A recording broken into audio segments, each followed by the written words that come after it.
University കോളേജിലെ മർദ്ദനം വിദ്യാർത്ഥിയുടെ മൊഴി ഇന്ന് രേഖപ്പെടുത്തും. SFI ജില്ലാ കമ്മിറ്റി വിശദീകരണം നൽകി. നമസ്കാരം, കൊട്ടാരക്കര മീഡിയയിലേക്ക് സ്വാഗതം. യൂണിവേഴ്സിറ്റി കോളേജിൽ ഭിന്നശേഷിക്കാരെ മർദ്ദിച്ച സംഭവത്തിൽ SFI നേതാക്കളെ പിടികൂടാനാകാതെ പോലീസ്. ഇവർ ഒളിവിലാണെന്നാണ് പോലീസ് പറയുന്നത്.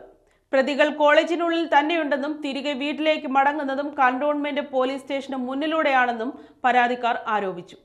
സംഭവത്തിൽ SFI ജില്ലാ കമ്മിറ്റി സംസ്ഥാന നേതൃത്വത്തിന് വിശദീകരണം നൽകിയിട്ടുണ്ട്. SFIക്കാരായ 2 വിദ്യാർത്ഥികൾ തമ്മിലുള്ള പ്രശ്നം പരിഹരിക്കാനായി യൂണിറ്റ് കമ്മിറ്റി ശ്രമിച്ചതെന്നാണ് വിശദീകരണം. വിദ്യാർത്ഥിയെ മർദ്ദിച്ചിട്ടില്ലെന്നും ചർച്ചയ്ക്കിടെയുണ്ടായ തർക്കത്തിന്റെ ദൃശ്യങ്ങളാണ് പുറത്തു വന്നതെന്നും ജില്ലാ കമ്മിറ്റി വ്യക്തമാക്കി.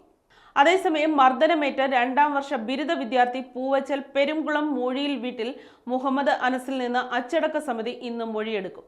വിദ്യാർത്ഥി നൽകുന്ന മൊഴിയുടെ അടിസ്ഥാനത്തിൽ നടപടി സ്വീകരിക്കുമെന്ന് അധികൃതർ അറിയിച്ചു. പരാതി പിൻവലിച്ചില്ലെങ്കിൽ വീട്ടിൽ കയറി ഉപദ്രവിക്കുമെന്ന് ഭീഷണിപ്പെടുത്തുകയും ചെയ്തെന്ന് അനസ് ആരോപിച്ചു. കഴിഞ്ഞ തിങ്കളാഴ്ചയാണ് മുഹമ്മദ് അനസിന് മർദ്ദനമേറ്റത്. SFI യൂണിറ്റ് പ്രസിഡന്റ് അമൽ ചന്ദ്, സെക്രട്ടറി വിധു ഉദയ, യൂണിറ്റ് അംഗങ്ങളായ മിഥുൻ, അലൻ, ജമാൽ എന്നിവർ മർദ്ദിച്ചെന്നാണ് വിദ്യാർത്ഥിയുടെ പരാതി. സംഭവത്തിൽ ഭിന്നശേഷി കമ്മീഷനും സംസ്ഥാന മനുഷ്യാവകാശ കമ്മീഷനും അനസ് പരാതി നൽകിയിട്ടുണ്ട്.